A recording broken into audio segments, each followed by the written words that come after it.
changing your domain name is a pretty big deal. You know what I mean? That's kind of your address out there for all things digital. But if you can follow those steps, you definitely put yourself in the driver's seat and have the best chance to come out the other side without any major impact.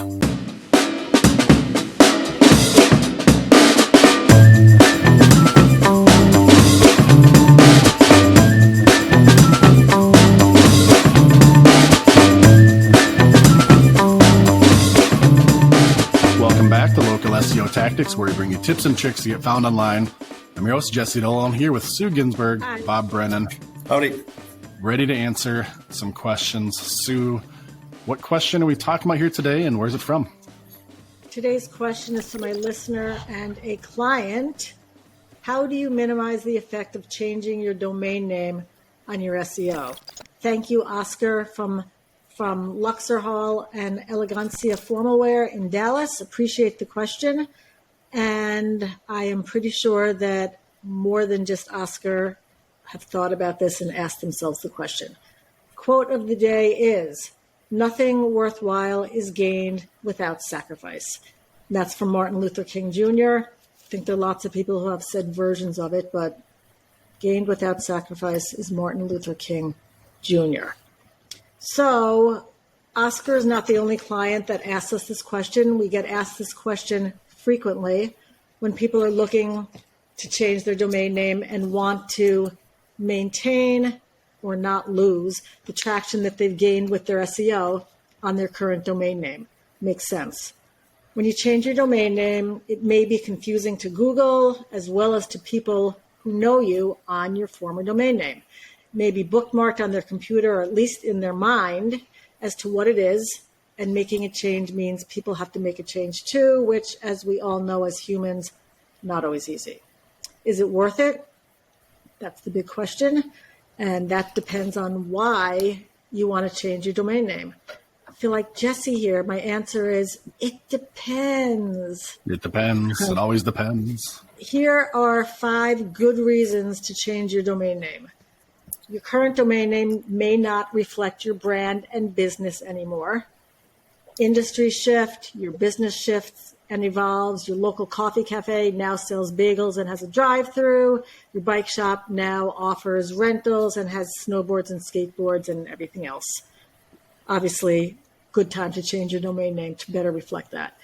Second, your domain name doesn't set the right tone for your website. It once did, it doesn't now. Third, your domain name isn't getting traction. You're not working with us on SEO, or if you are, we recommended a name change and you just think a different name would get more traction. Fourth, your business name has changed. Northwest Airlines became Delta. Obviously, they had to change their website for that. Ernst & Young became E&Y. Happens all the time. And fifth, you want to change your domain extension, which is the .com part or the .net or the .org.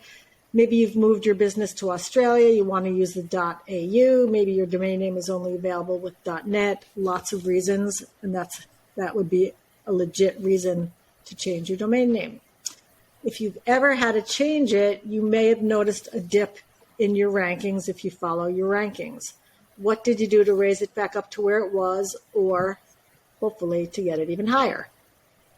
If you are if you're on your game as a business owner, you know your domain name is really important to your online presence. That's how people find you, and you will want to know best practices for making a change like that and minimizing your traction, because chances are good over the course of your business, one of those 5 reasons will come up and you may need to make a domain change.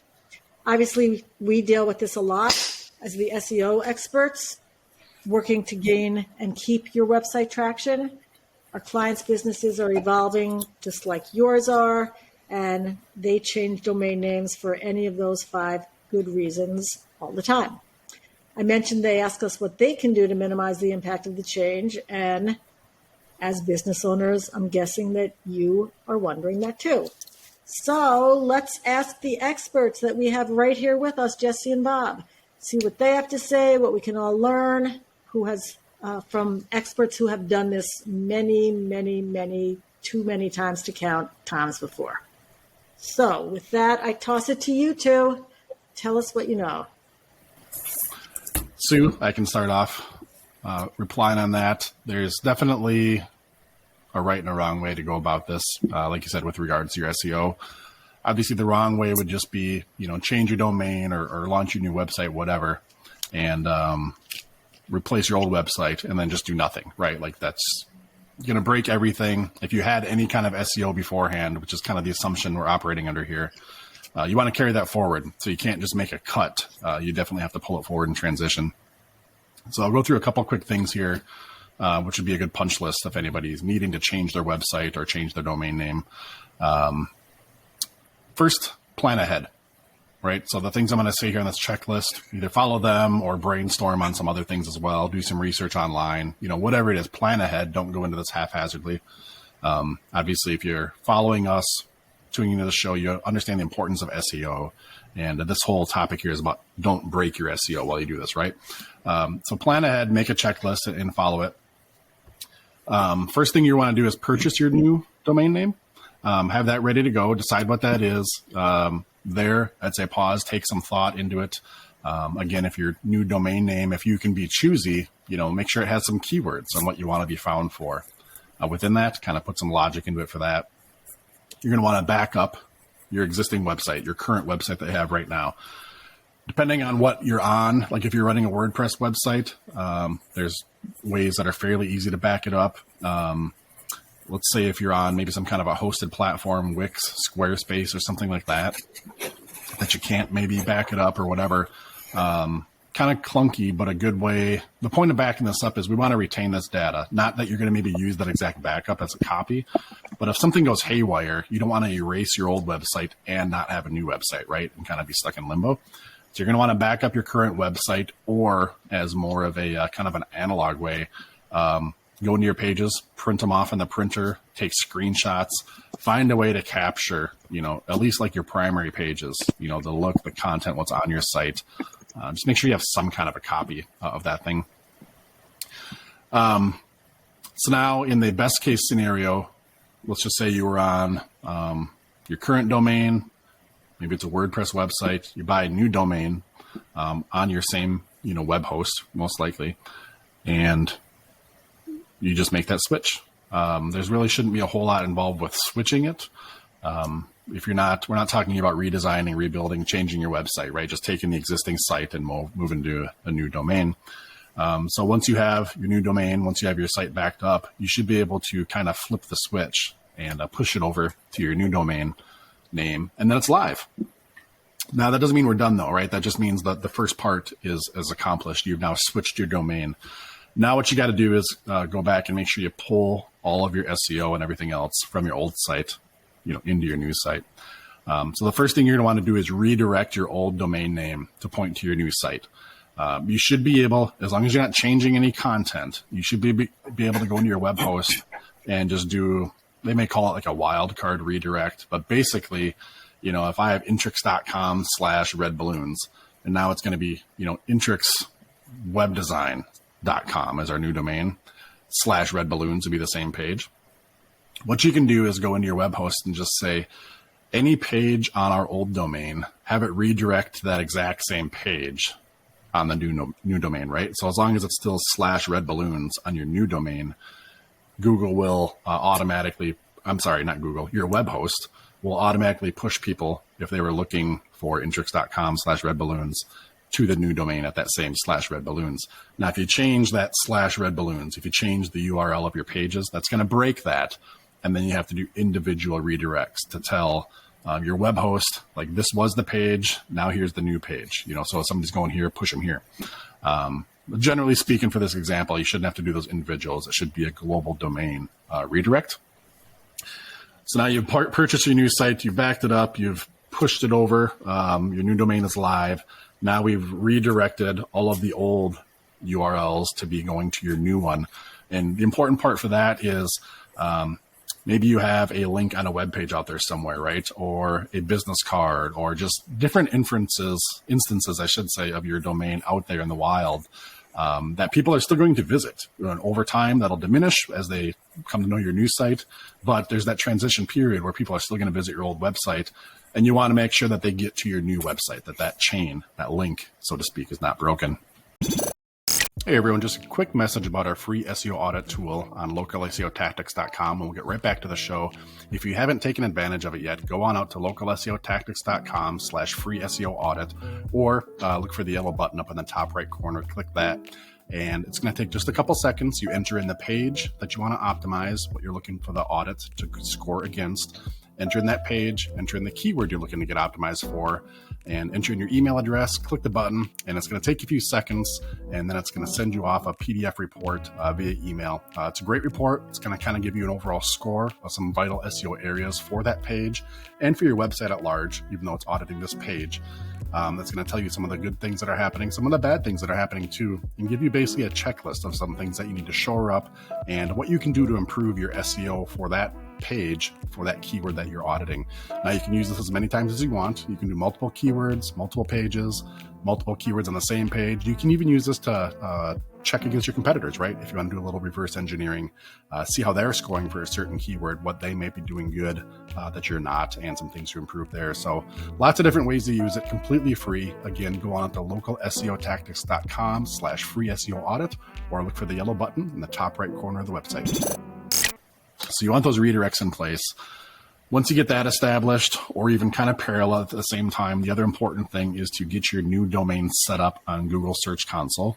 This effectively submits your new website to Google, makes them aware that it exists, makes them aware of the content in the pages. They start to crawl it and put it into the index. Additionally, you're going to want to go into all of your citations. You know, if you're on Facebook, right? Google My Business, Yelp, BBB, like wherever you have your website listed, your old website listed, I should say, you're going to want to go into that directory, into that portal, update it, and put your new address in there. Even though your old address will still work because of the redirects that we talked about in that previous step, you still want to get out there and put your new website wherever you can possibly get things updated. It's going to make sure that that new domain is kind of resonating in people's mind for the branding and for their memory, and also send a clearer message to Google that this is your website now, right? Don't rely on the fact they have to process that redirect and kind of draw that association. Get out in front of it and do it with intent. And then last but not least is if you can get a list of all of your backlinks, right? Or whatever websites are out there that are linking to yours or to your old domain, get a list. There's tools online, or again, if you're working with an agency like us, that's some power tools that we have to be able to provide you with that or manage this for you even. But you're going to want to find, in addition to the Facebook, the Yelp, and all those things, all the other backlinks. Again, your local church that you support, right? Or the T-ball team, like I always say, things like that. Get those backlinks updated, pointing to your new domain instead of your old one as well. And that's about it. If you can follow those steps, again, assuming you had some decent SEO before and you do it in, kind of that loose order that we had there, paying special attention to those redirects and updating everything after you go forward, you should be able to minimize any negative impacts on your SEO. Now, I would say nobody should expect to not have any speed bumps. Definitely there's, especially now, a lag with Google, indexing your content and finding your new pages. So I would say there's probably going to be a 2 to 4 week period where you may have a dip in traffic and in exposure, depending on how much of your traffic was reliant on organic search versus, social media and other things pushing to it. But you should come out the other end just fine. There's really no way to avoid any kind of disruption. I mean, changing your domain name is a pretty big deal. You know what I mean? That's kind of your address out there for all things digital. But if you can follow those steps, you definitely put yourself in the driver's seat and have the best chance to come out the other side without any major impact. So there you go. Hopefully that helps. Not a checklist per se. I don't know how many items there were there. I didn't count 1, 2, 3, 4, 5 as we're going, but just kind of rattling them off in strategic order. I should cover most of the bases. Bob, you have any experience to share when you've done this for any of your businesses? Just, it's, and I don't know if this is a direct deal or more of a side deal, but it's just, whatever the reason is for the domain name, change. Maybe it's a merger. Maybe there's, you've got some ideas, but just, you always, as a business owner, you always want to consider vanity versus strategy. Brennan Plumbing versus Minneapolis Plumbing. You want to go with Minneapolis Plumbing. It's a exact keyword match. Now you can't always do that, but I think one of our episodes we're going to talk about multiple locations, right, Sue? Can you be more strategic about that with those multiple locations? And then as Google is kind of cracking down on the GMBs, so you can't get too carried away there with the exact domain match unless you want to develop literally, multiple location names, or businesses that are their own entity. Yeah. I don't know if that strategy makes sense. So it's tough because as business owners, we have egos, and I want my name up there. I've been doing this for 20 some years. I want you to see who I am. I want all my buddies from high school to be jealous, whatever the case is. But you really should look at it strategically and say, okay, what's going to get the phone to ring? Yep. And having, in my opinion, people will debate this, but I'm having the exact domain match, exact keyword match on the highest keyword volume searches, to me, strategically makes more sense. Does that make sense, Jess? Or are we on that? Because we're talking about changing, we're talking about changing domain. I get that, but there's obviously a price to do that. And if you're going to pay that price, it better pay off. Yep. And it better not be your ego, because you're going to go backwards. That's your domain name you're changing to. There should be a strategic reason for the change. And if possible, like you're saying, challenge yourself to what that domain name is. Should include some keywords, either the geographic reference or the product or service keywords you want to be found for. Best case is both. Sometimes you can't pull it off depending on the situations, but give it some thought. 100%. Yeah, because there's, example out there is CPR, cell phone repair. It's a franchise. They do well. They do very well with that's a perfect name. Yeah. SEO. So you just type in phone repair, any major city that they're in, they're going to be at the top. Yep. So, and that, don't get me wrong, they're doing great things with their SEO, but that domain name, exact keyword domain match is huge. So, I think with any of the reasons there are to change your domain name, the SEO and online part of it is one part of the other things it impacts. Obviously, if you change your name, there's a lot more marketing you need to do than to make sure your SEO isn't dipping. So, what about how long would you recommend keeping the redirects from your old site? Yeah, there should be permanent, really. I mean, the question for me would be more of if you ever were worrying about dropping your old domain, like I don't want to own this domain name anymore. At that point, those would fall away. But most web host platforms that you're dealing with, you set up those redirects and they don't expire. You don't have to kind of worry about them again. So there's no reason to put any timeline on it, just because, again, 2 years from now, if somebody picks up that business card that's been sitting there, right, or whatever, then they're always going to find you. So being that there's no reason to terminate it timeline-wise, just set it and forget it. Which also, you just brought up another point. You will end up paying for both domain names because you have to keep the old one active so it can redirect. Yep. Right? It's great. Well, it sure sounds like it's doable. It's nothing that is impossible. It just needs forethought, planning, and like you said, Jesse, be intentional about it. This isn't something you just do on a whim, fly by night, and hope that everything is going to stay the same and you'll be ranking as high as you were before. I think to your point there too, Sue, like this should be like a one-time thing. this isn't, you shouldn't be doing this every year. So there's going to be a dip. We're talking about how to minimize that dip for SEO. This is a boat you don't want to rock unless you have a real good reason to do it. So that's great. Anything else, Bob? Nope. That's it. I guess the only other scenario is if you're Arthur Anderson and you've gone through Enron and you're dodge that old bullet, but that's forced to change. Yeah. That's way over my pay level. That's more towards your pay level, Sue. Yeah, right. Right. That's great. Okay. If you remember one thing and one thing only, remember this: plan ahead and be intentional. I get to say one of my favorite sayings here: hope is not a strategy. Don't hope that if you do nothing, your traction will be as good, because it won't.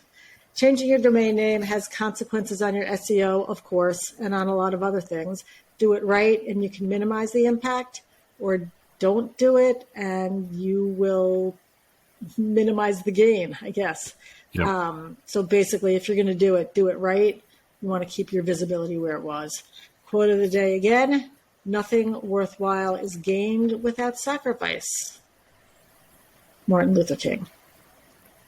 Good one. Yeah. Very fitting too. Yeah. Yep. So if anybody's thinking about switching, again, kind of rewind this, follow our checklist. If you got other questions related to this topic or anything else, we'd love to hear about them. You can send them on over localseotactics.com. Scroll down to the bottom, click the button for submit a question, send it on in. We'll read it on the show, answer your question for yourself and for the benefit of everybody else out there listening. It's going to help everybody, not just you.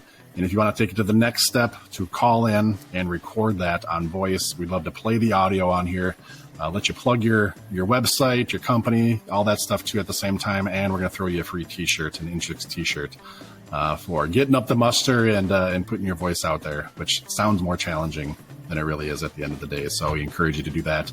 If you're still willing, same thing, localseotactics.com, scroll down the bottom and hit the button for submit a question. All right, Sue, thanks for teeing that one up. Bob, thanks for your input there, too. I'm sure that helps some people out, and we'll catch everybody on the next episode. Take care. Bye.